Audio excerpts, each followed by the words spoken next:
doctor and even took along his frail, sickly sister-in-law, just because conditions in the countryside were poor and they didn't want him to suffer. When I went into difficult labor with a high fever, he refused to return, claiming Linda's cold was more serious, and I was left with a lifelong illness. After my child was born, he was weak and often ill.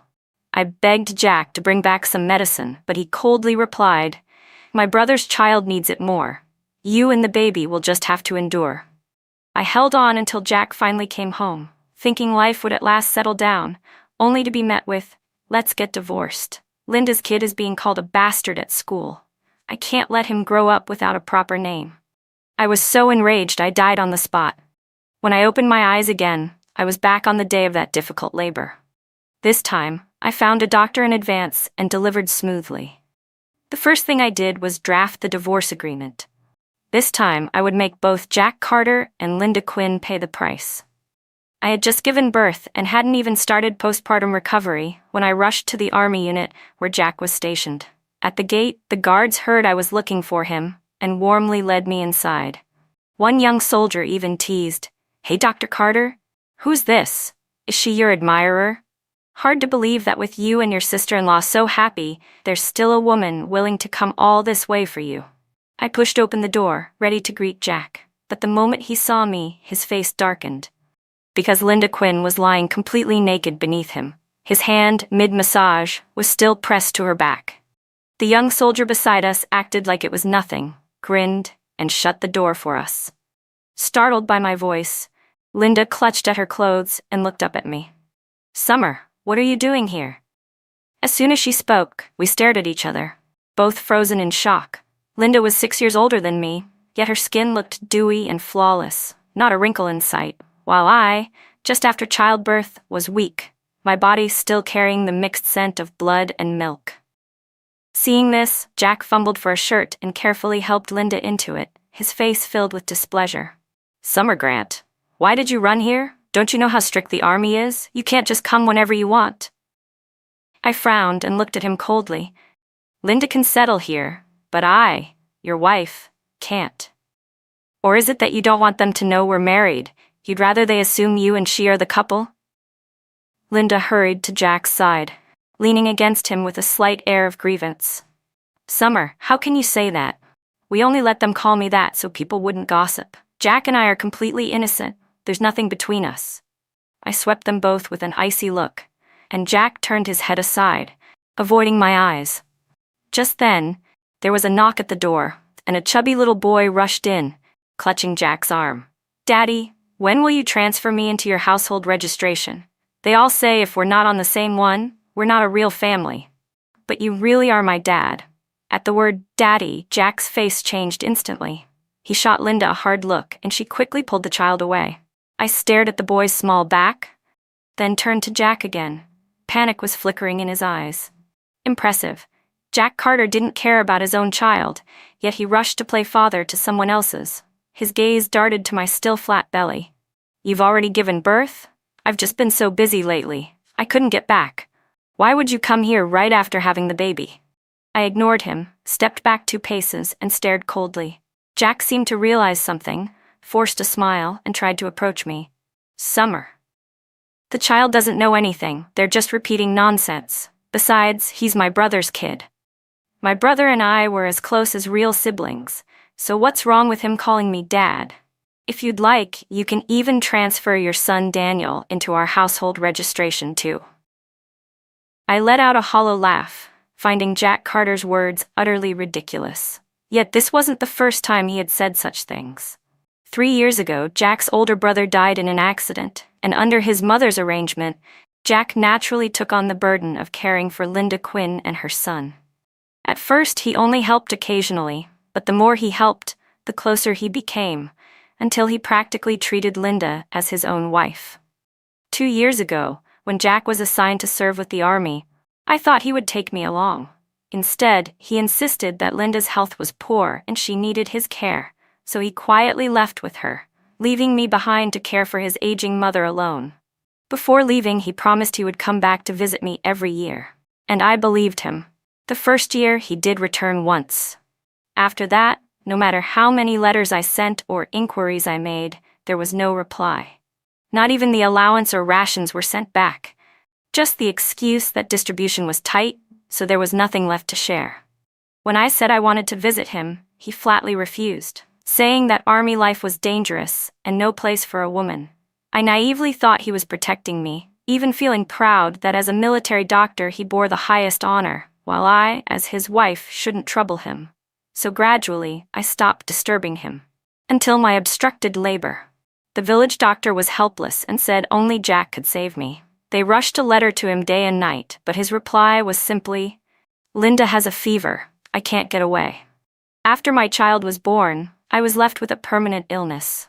When his service ended and he came back, the very first thing he did wasn't to check on me. It was to demand a divorce, claiming he couldn't let Daniel grow up as a bastard without a father. I thought it was absurd. For all these years, Linda had followed him with the army, and everyone simply assumed she was Mrs. Carter. As for me and my child, we were nothing but nameless burdens.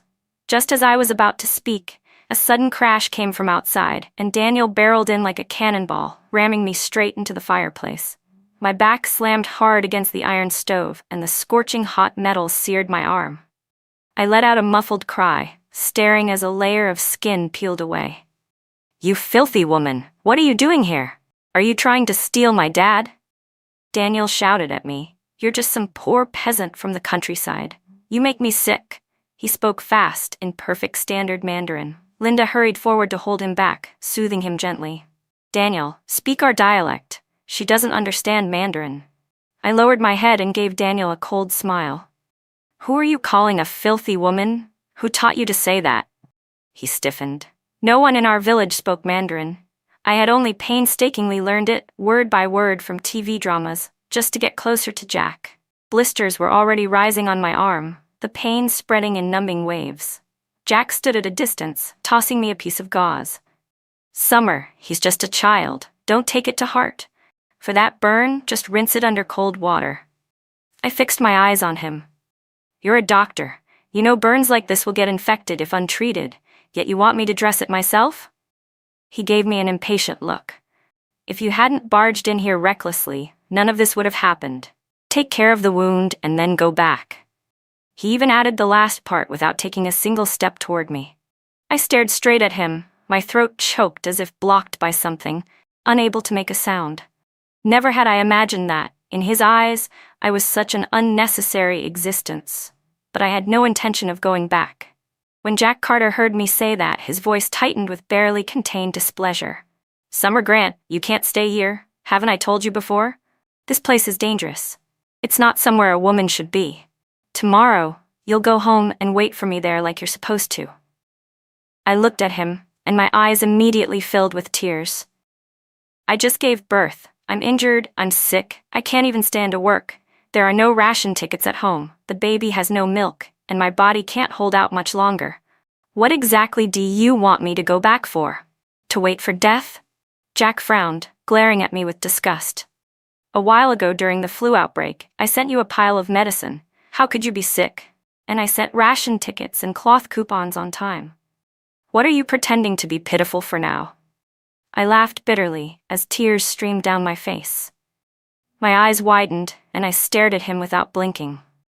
"Jack Carter, you have never sent me a single thing, not even when I was pregnant, burning with fever and nearly fainting, writing you letter after letter. You never once came back. Do you know what I lived on during my whole pregnancy?" Jack's brows drew tight, his tone carrying disbelief. "That's impossible. His voice faltered as if something had just occurred to him. He turned sharply to Linda Quinn, walked over with a look of shock, and whispered a few words in her ear. Not long after, I heard Daniel's voice from inside the room. "Dad, why are you helping an outsider bully Mom? All those things were always for the three of us. Why would you give them to her?" Jack spent quite a while trying to calm him down before coming back out. His voice was stiff when he said, "Summer, those letters. Daniel must have hidden them. I didn't know. He's still young and I didn't pay attention. As for the supplies, maybe Linda just forgot to send them. Don't be upset. I found it laughable." "So you never once wondered why I hadn't written? You never once asked about me? Not even a single time?" Jack frowned, looking self-righteous. How was I supposed to know what was going on with you?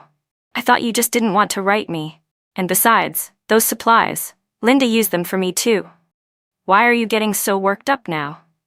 My teeth clenched so tightly I couldn't get the words out. Maybe my expression was too grim, because Jack came forward and grabbed my hand. Summer, don't be like this. From now on, I'll take care of it myself. I swear I'll keep the letters and pay attention to you and the baby's situation. Don't be unhappy. Your health isn't good. Stay here for a while, I'll help you recover.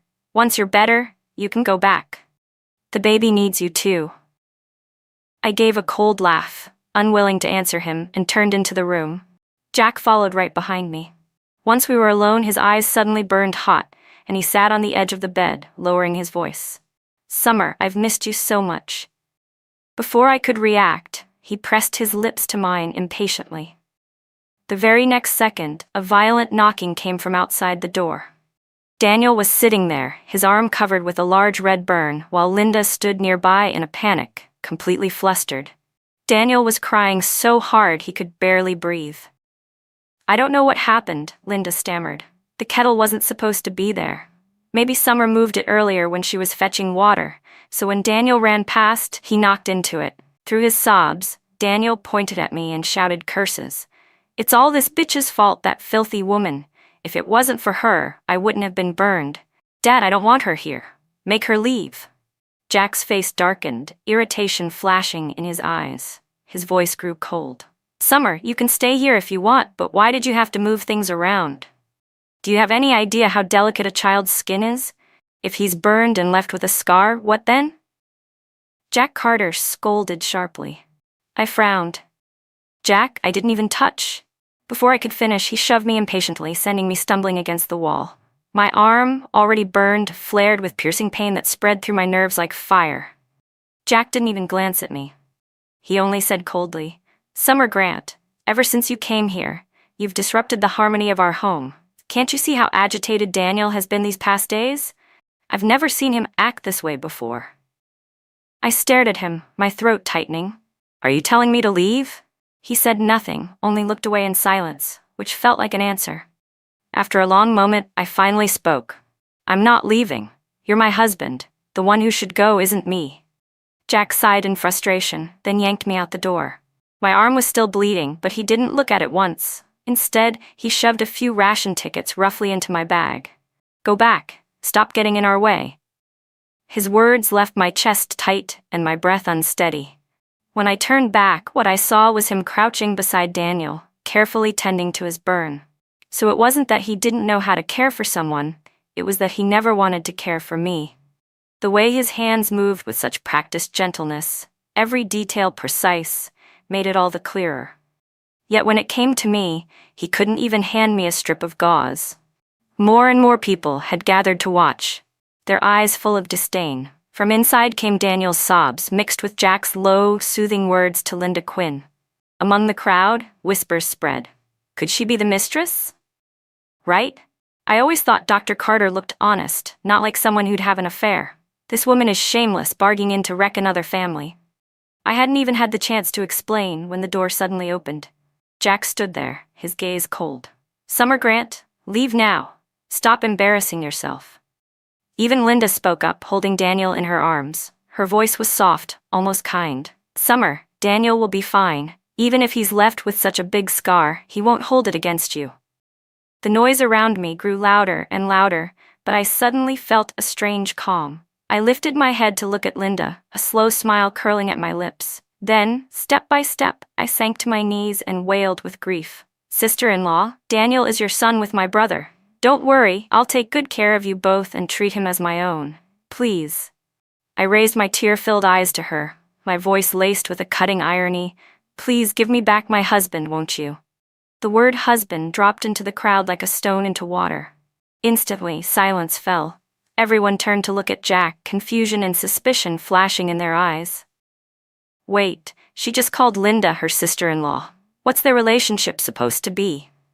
I'm from the same village as Dr. Carter. I remember his wife's surname was Song, not Quinn. I thought I'd misremembered, but I guess there really is something going on. The murmurs swirled into Jack's ears, and his face darkened. He shoved his way through the onlookers and yanked me roughly from the ground.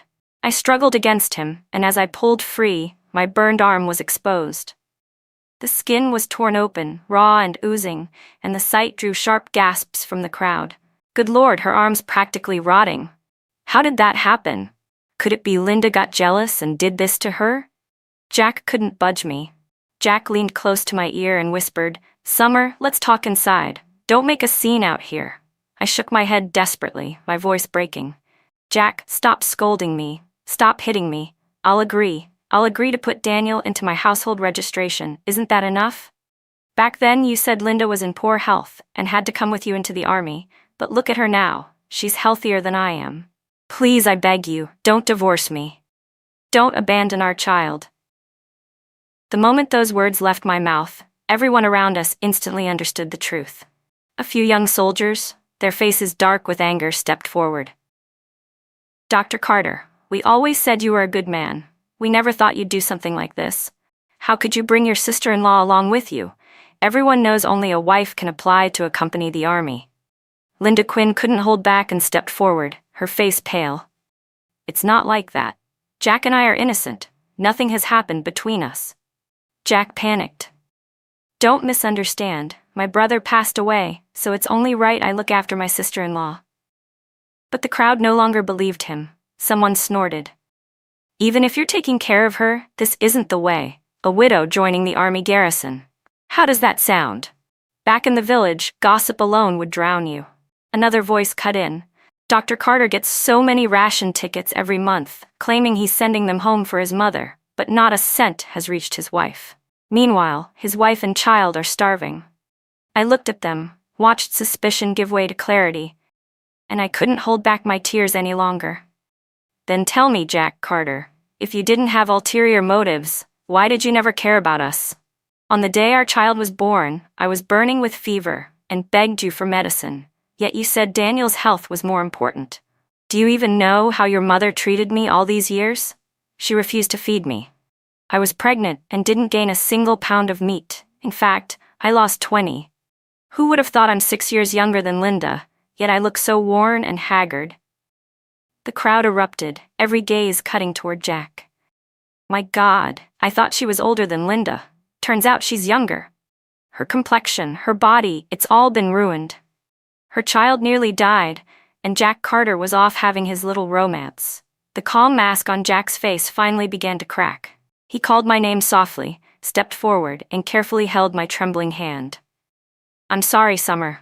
I didn't know. I swear, when this assignment is over, I'll go home and give you and the baby a better life." I turned my face away, refusing to look at him.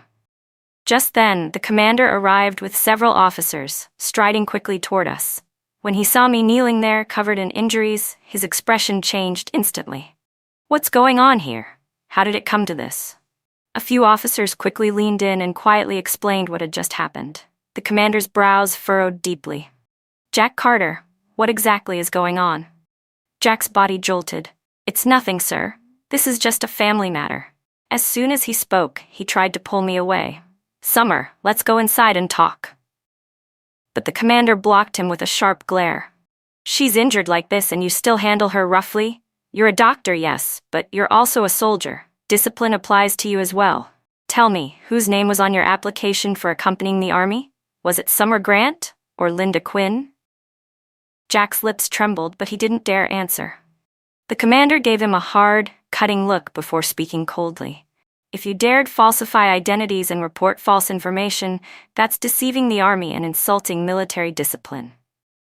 As he spoke, the commander gently pulled me behind him, his eyes softening as he looked at my battered arm. "Miss, tell me what help you need. I'll see that you get justice. From now on, you'll be the official family member of our unit and enjoy the best treatment. All right?" The commander said kindly. Tears finally rolled down my cheeks, but I still shook my head lightly. "No, I just want a divorce from Jack Carter." The moment I said that, everyone froze. Every pair of eyes turned to me. Jack shoved Linda Quinn aside and rushed toward me. "What did you say? Summer, are you crazy? You just gave birth and you want a divorce?" "Yes, I want a divorce," I replied, my voice steady, though every word cut like a blade. All these years, you've only cared about Linda's family. You've never cared about me, and you've never cared about our child. I always thought you were just too busy with the army, but today I finally see. You've been raising someone else's son as if he were your own. I don't want you anymore. Even if my child and I starve to death, I'd rather that than let him grow up with a father as unfaithful as you. Jack's face changed instantly. He hurried to grab my hand. Summer, what are you saying? There must be some misunderstanding. I'm not as bad as you make me sound. We can't get divorced. I lifted my head and met his eyes coldly. And why not? Haven't you already made a new family for yourself? What more do you want from me? I tore my hand free and turned to the commander. Sir, I formally request a divorce. Please grant me approval. Jack grew frantic. He dragged me back, his face dark.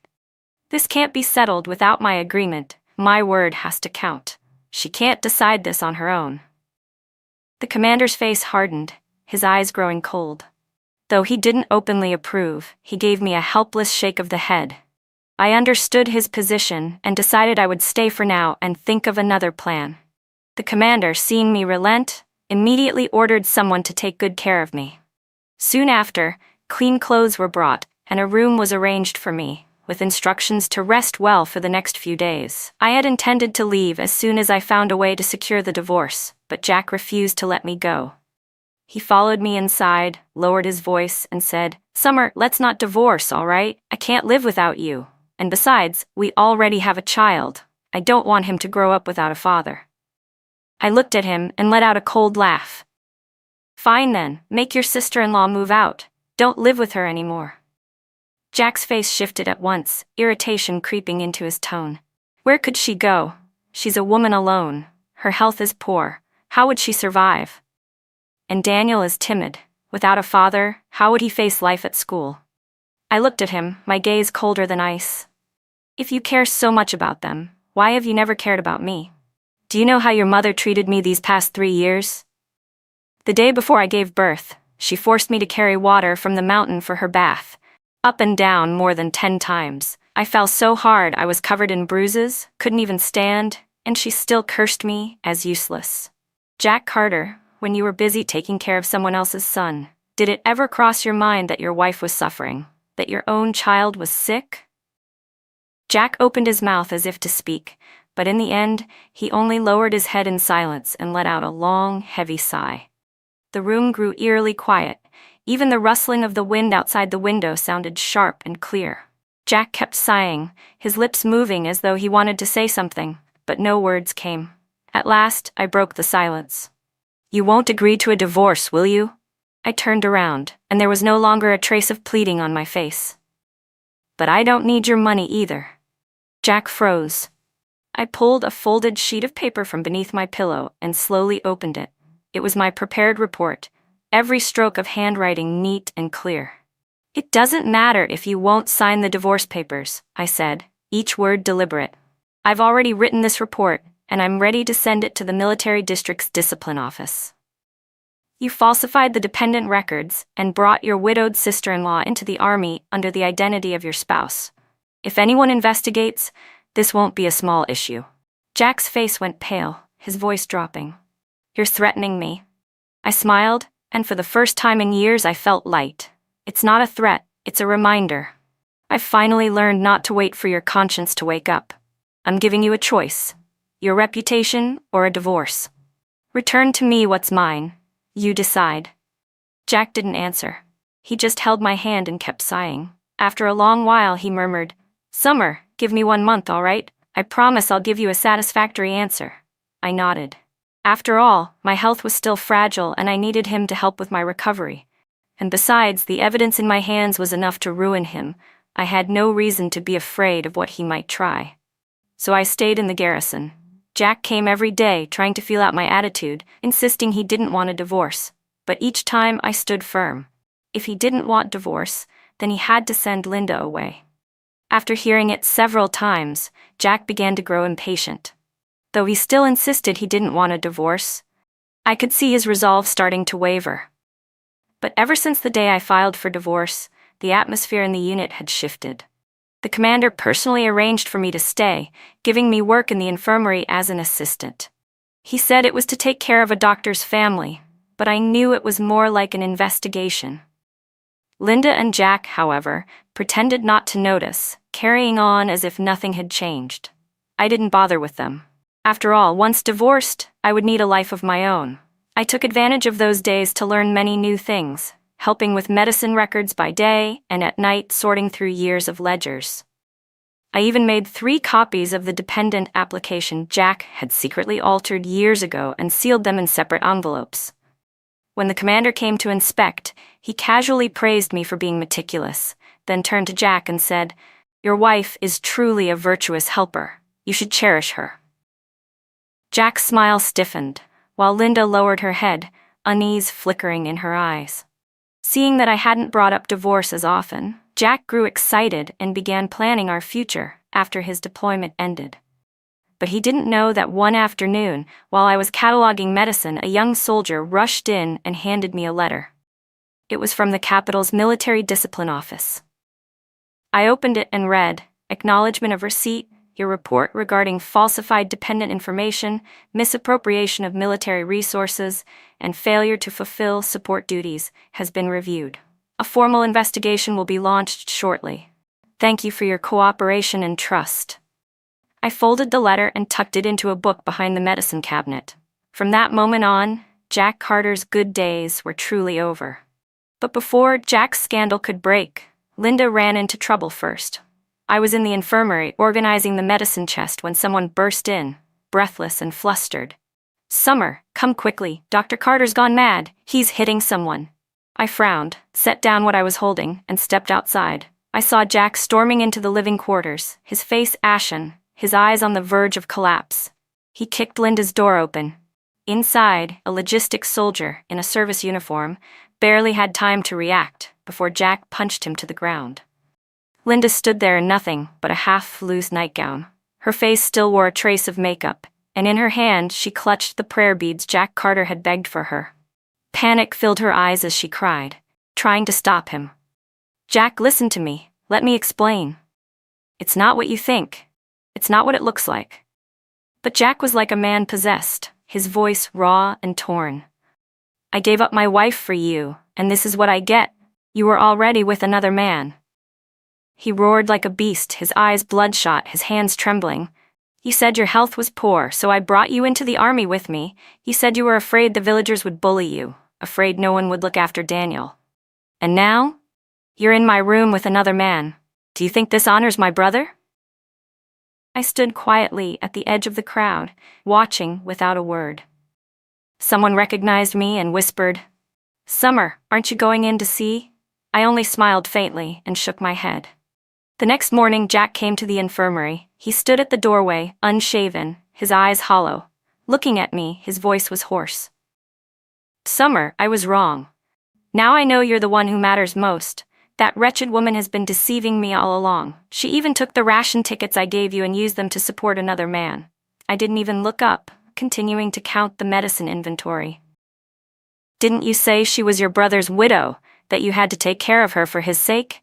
Didn't you say she would never take advantage of you?" He was struck dumb, silent for a long while before murmuring, "She tricked me. I really didn't know she was with someone else." I finally looked up, my gaze calm as still water. "But what difference is there between you and her? You've been deceiving me all along too. Did you really think I couldn't see that something was off between you and Linda Quinn? Did you really think that by bringing her with you into the army, I would believe you two were innocent? Back then I was foolish. I still loved you, so I chose to deceive myself, to believe you. But now I don't love you anymore." His voice shook. "Summer." I sneered. "Jack Carter, everything you've done has been you pushing me further and further away with your own hands." With a thud, he dropped to his knees. "Summer, please, don't leave me. I'll transfer the house and the land to your name. Just don't report me. Don't divorce me." I looked down at this pitiful man, but in my mind surfaced the memory of myself, pregnant and heavy, tumbling down the mountain while hauling water. My voice was clearer than ever as I answered, "I'm no longer the woman who forgives you and depends on you. Not anymore." In less than 10 days after I sent the report, the disciplinary committee issued a formal notice. Jack Carter was expelled from the Army for falsifying dependent records, misappropriating resources, and submitting false applications. His military doctor qualifications were revoked permanently, never to be reinstated. Linda Quinn was sent back to her hometown. What he had once claimed as caring for his sister-in-law was now exposed as keeping a widow as his mistress. The colleagues who once defended him turned their backs and said nothing. Even Daniel, because of Linda's scandal, became the target of ridicule. Ashamed, he refused to go out, muttering like a broken record every day, "I'm not a bastard. I have a dad." But none of that had anything to do with me anymore.